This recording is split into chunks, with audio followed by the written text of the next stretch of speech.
1 in 4 Cambodians, around 2 million people, died between 1975 and 1979 from starvation, overwork, and execution during the brutal Khmer Rouge regime.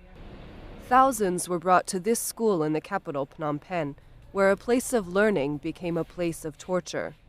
The whole country was affected as Pol Pot and his deputies turned an entire nation into slaves. Many people were killed because they made us work very hard, and we starved. The court has already convicted former prison chief Doik of overseeing thousands of deaths. Now, nearly 40 years after the Killing Fields era, the first trial of 2 of the people accused of leading the regime is coming to an end.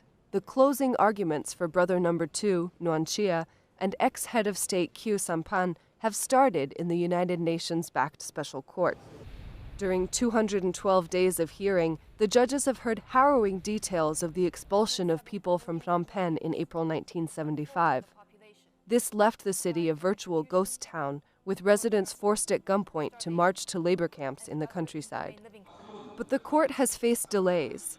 Workers went on strike earlier this year after they went months without pay due to funding issues. One of the defendants died last year, and another, Ying Tirit, was ruled too ill to stand trial. There is a demand both among the victims in Cambodia, but also in terms of the global picture of ending impunity for mass crimes, that it's necessary, even if it's a long time since crimes were committed, to go ahead and conduct trial proceedings.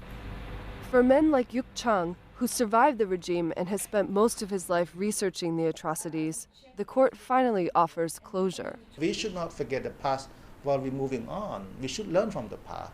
We should educate our children. Look, since the Holocaust, 60 years ago, that we invented the most famous slogan, never again. Look, 60 years later, happening here in Cambodia.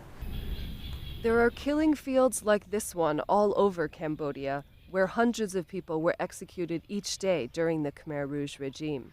And although many Cambodians want to look to the future, bringing those responsible to justice will mean that survivors and families of victims can finally move on.